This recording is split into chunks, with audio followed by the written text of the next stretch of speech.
Welcome to Accommodate This. On September 22nd, 2025, President Trump held a press briefing to announce that his administration had used new science to conclude that Tylenol causes autism. Tylenol is the brand name for acetaminophen, as it is known in the US and Canada, or paracetamol everywhere else. I know I'm a little late to the game, but I had a few things I wanted to say about the insanity of that briefing, including a point that nobody's really talking about. So let's go.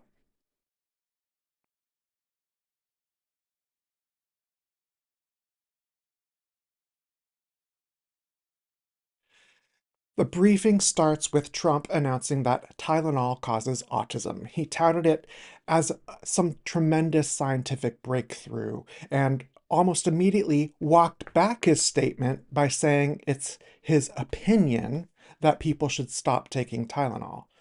Now, I've provided a link to the press briefing in the description below if you want to watch it. Just be forewarned, Trump went off script several times, speculating and inflating the research and results of the study, and seeking immediate validation from his advisors behind the pulpit. So I've been waiting for this meeting for 20 years, actually. And it's not that everything's 100% understood or known, but I think we've made a lot of strides. I wish it was done a long time ago. And we actually met in my office, is it like 20 years ago, Bobby? It's probably 20 years ago in New York. I was a developer, as you probably heard, and I always had very strong feelings about autism and how it happened and where it came from. I don't know, the word got out, and I wouldn't say that people were very understanding of where we were, but it's turning out that we understood a lot more than a lot of people who studied it, we think. And I say we think because I don't think they were really letting the public know what they knew. There's never been anything like this. So that's not a long time. And I've always heard, they say a few, but I think it's a lot less time than that. And by the way, I think I can say that there are certain groups of people that don't take vaccines and don't take any pills that have no autism. Is that a correct statement, by the way? The Amish, yeah, virtually. I heard none. See, Bobby wants to be very careful with what he says, and he should, but I'm not so careful with what I say. The FDA will be notifying physicians that the use of well, let's see how we say that. Acetaminophen. Is that okay? Which is basically commonly known as Tylenol. So taking Tylenol is not good. All right, I'll say it. It's not good. Ideally, you don't take it at all, but if you can't tough it out, or if there's a problem, you're going to end up doing it.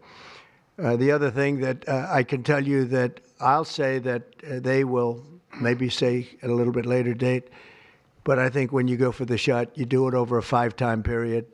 Take it over 5 times or 4 times, but you take it in smaller doses and you spread it out over a period of years. I don't see it. I think it's very bad.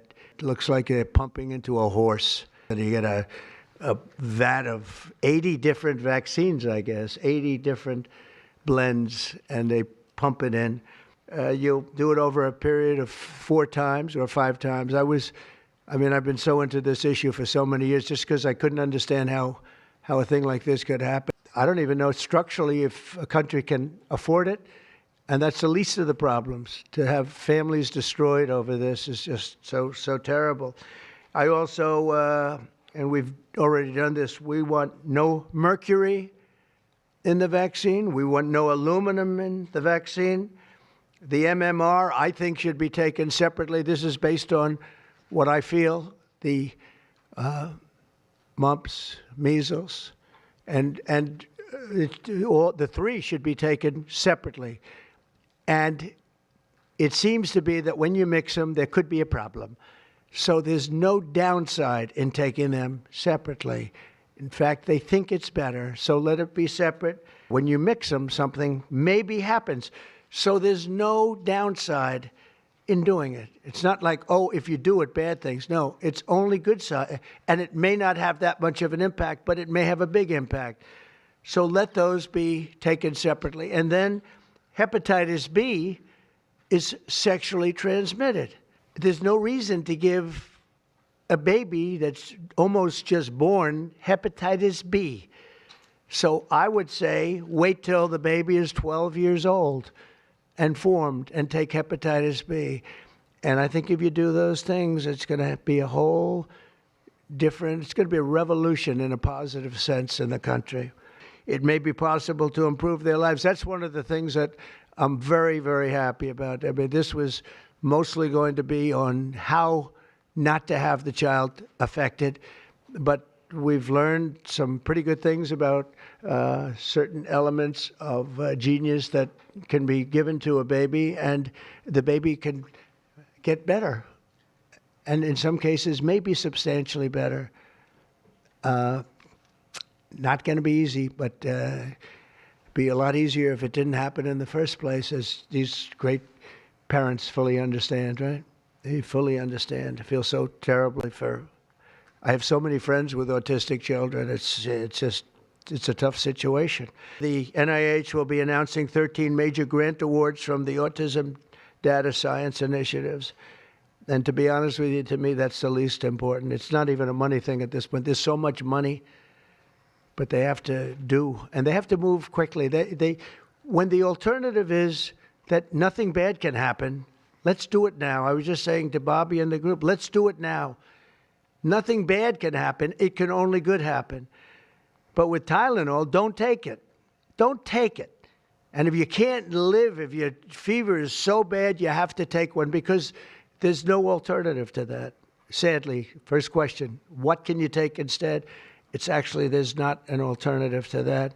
And as you know, other of the medicines are absolutely proven bad. I mean, they've been proven bad with the aspirins and the Advils and others, right? And they've been proven bad.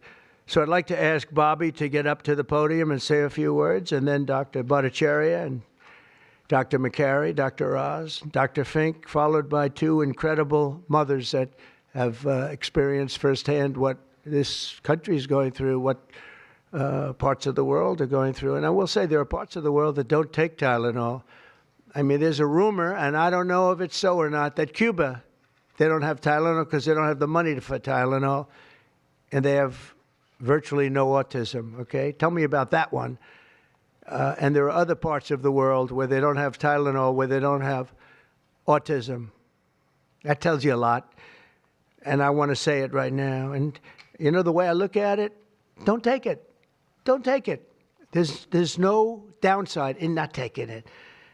So I'd like to ask Bobby to come up and say a few words. I hope I didn't ruin his day, but that's the way I feel. I've been very strong on the subject for a long time. You know, life is common sense, too. And there's a lot of common sense in this, and I wish things like this were brought up, and this group has worked so hard on it, but I'd like to be a little bit more, a little speedier in the process of a recommendation, because there's no harm in going quicker. There's absolutely no harm. At worst, there's no harm. Thank you very much. Bobby, please. So where is this coming from? Well, last spring, RFK Jr. said that he expects to announce to the American people that they have found the cause for autism, and that announcement would be ready by September 2025. This is the main study upon which the entire press briefing is based, and you can clearly see that instead of performing new tests and research, they gathered data from 46 older studies that examined the association between autism and acetaminophen. Then they trended that data to show a correlation. Now, we know that correlation does not mean causation. After all, it would be ridiculous to suggest that ice cream creates astronauts because all astronauts have eaten ice cream at some point prior to going into outer space. It is also dishonest to start with a conclusion and then seek information to support it. That is called bias. And they are hoping the American people are not smart enough to notice that they are being lied to.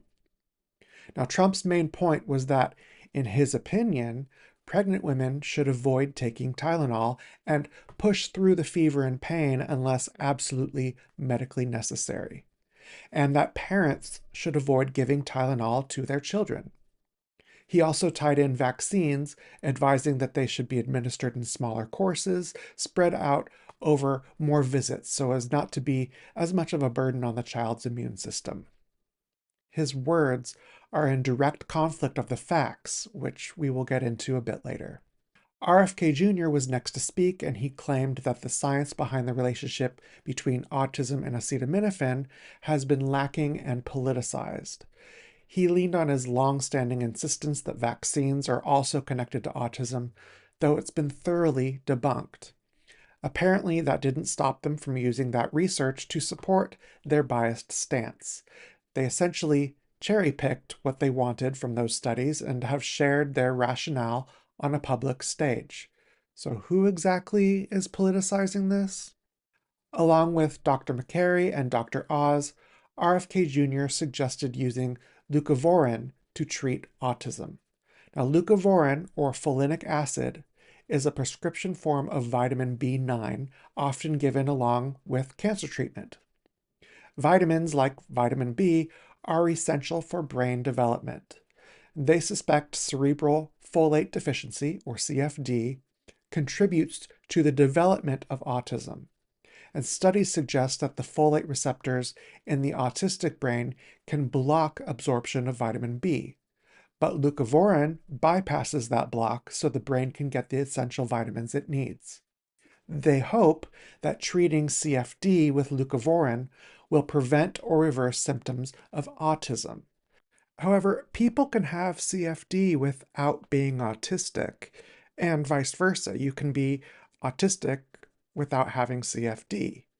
In other words, they are attempting to pass leucovorin off as some snake oil solution for treating autism, but that's just not the case.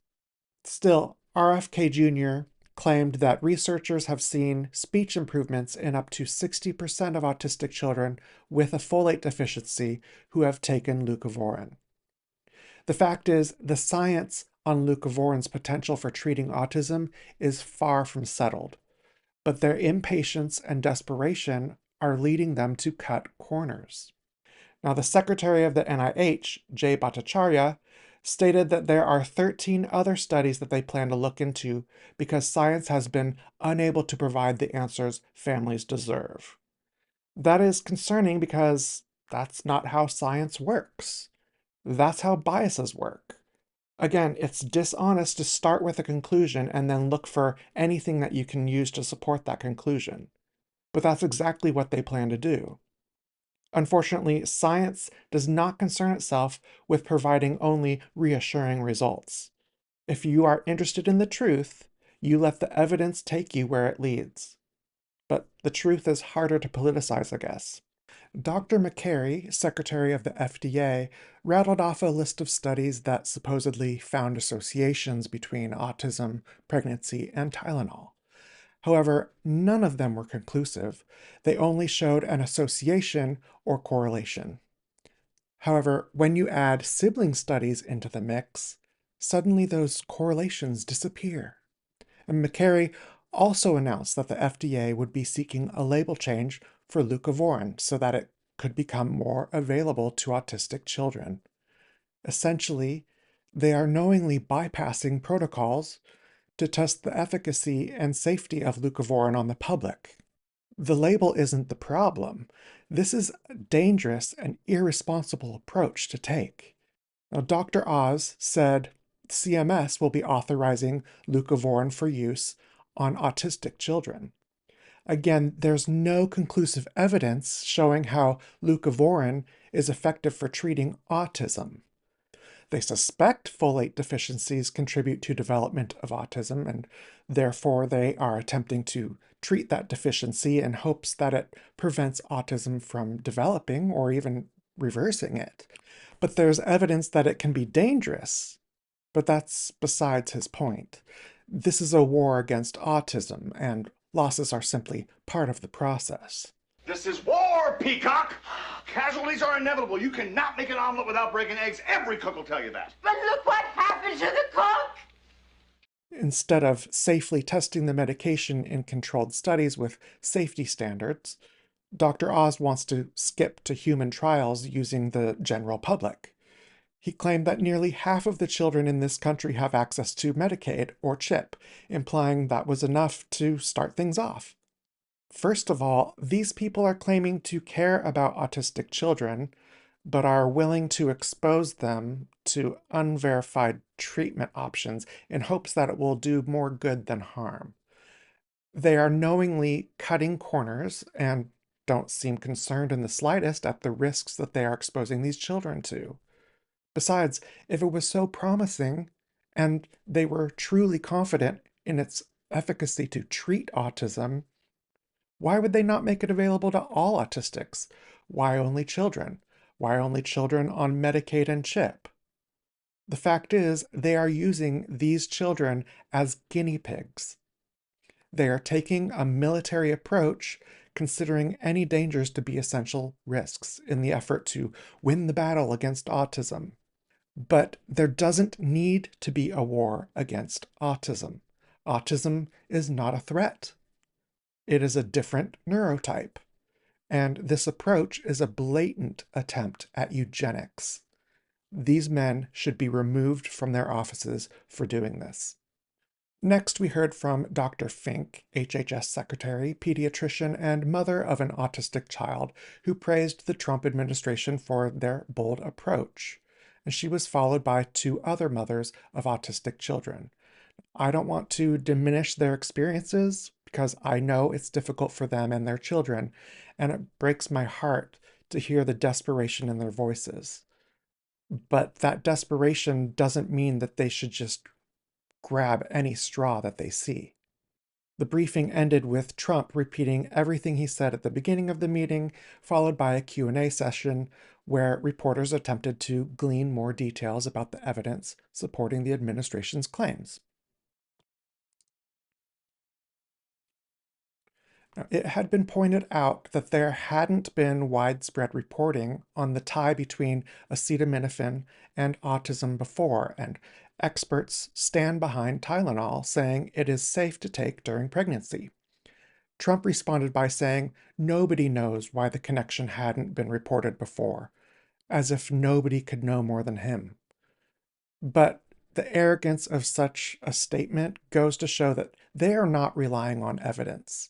They are relying on their own understanding, which is severely insufficient. Then he claimed that you get attacked when you say Tylenol causes autism. Well, duh, the thing is, challenging a claim and demanding supporting evidence is not an attack. It's a refusal to accept lies without any supporting evidence.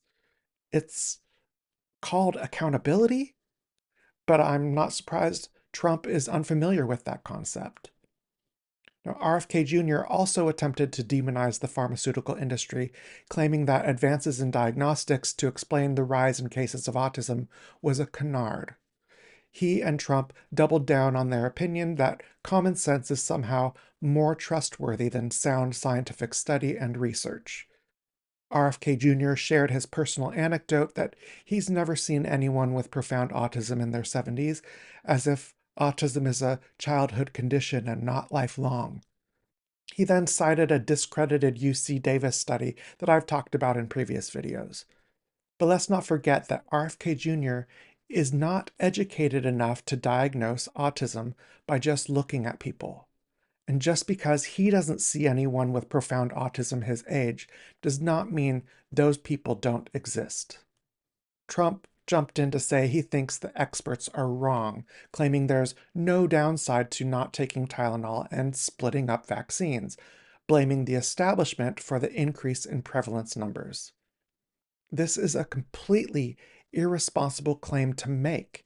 The idea that we should ignore the advice of people who have studied these treatments and ignore decades of research and ignore the years of demonstrated efficacy for billions of people, but instead listen to a man with no medical credentials who is a known fraudster, convicted felon, and compulsive liar, it's ridiculous.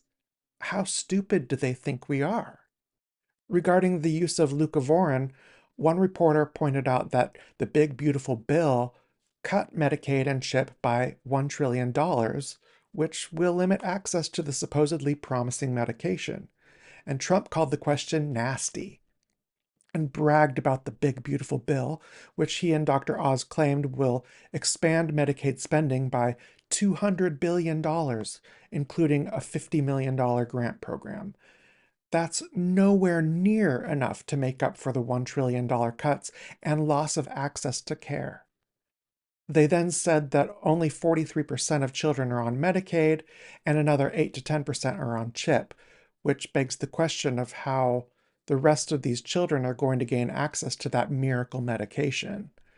Basically, Trump's response did not address the concerns, but completely sidestepped them. Reporters also asked about hepatitis vaccines because Trump claimed hepatitis is only sexually transmitted, and he concluded that a hepatitis B vaccine should not be given until age 12. This is overwhelmingly false.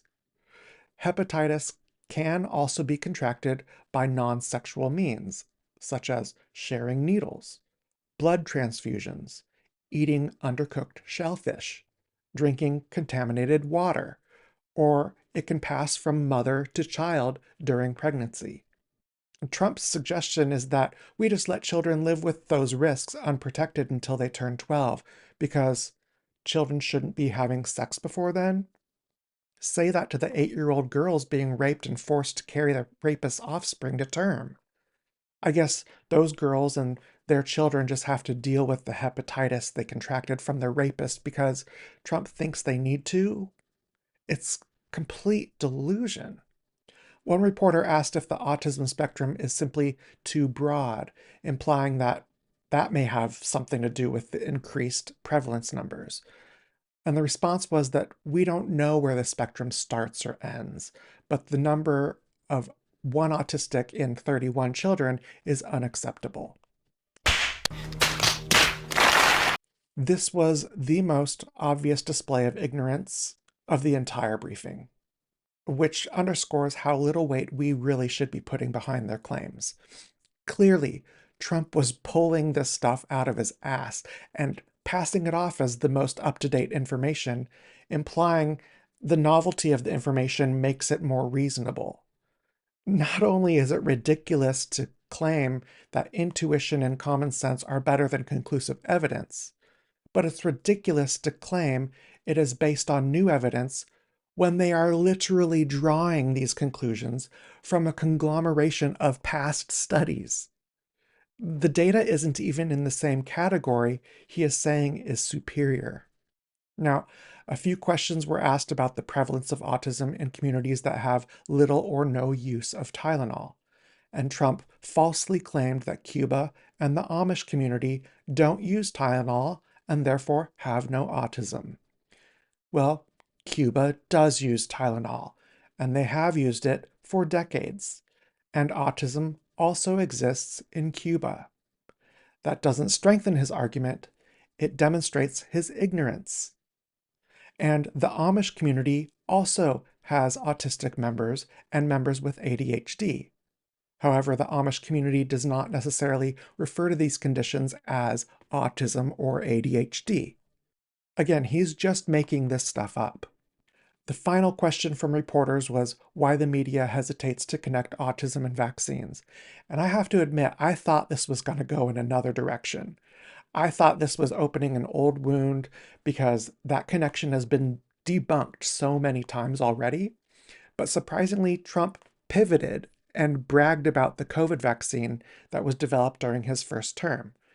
He then touted the efficacy of vaccines and ended the briefing. Great. Finally, he did something presidential and something that we can all agree about. But maybe ignore the rest of the briefing.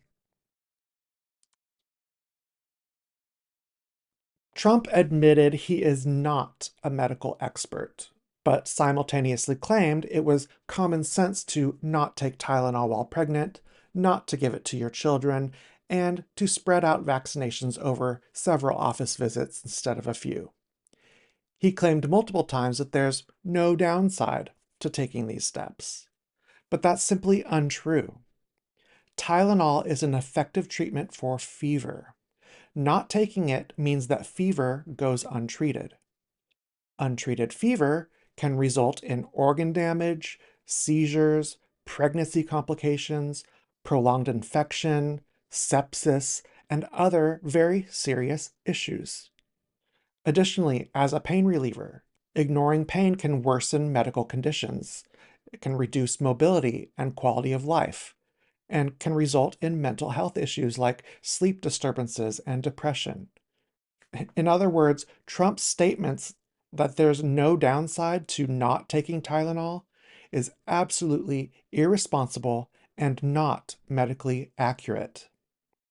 Besides, there are over 600 medications containing acetaminophen, and this includes over-the-counter meds like Alka-Seltzer Plus liquid gels, Benadryl, Excedrin, Midol, NyQuil, Sudafed, Theraflu, and Zicam, just to name a few. And prescription medications like hydrocodone, Percocet, and Vicodin. Is he just expecting people to avoid the other 600 plus medications as well? Not only did it seem like this study was slapped together at the last minute, I could not find any evidence in the documentation that indicated if they even looked at any of the other 600 medications containing the so-called dangerous Tylenol. When all is said and done, none of us should be taking medical advice from a convicted felon and grifter who cannot pronounce acetaminophen, I said, well, let's see how we say that. a former heroin addict and known anti-vaxxer with a brainworm and no medical credentials, and a television doctor who lost credibility when he promoted controversial weight loss treatments on his show.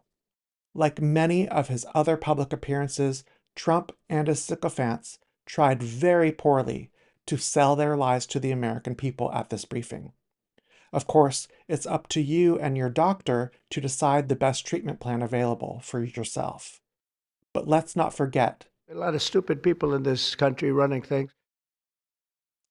if you enjoyed this video, please comment, like, and subscribe to see more content like this, or click on the video here to continue watching.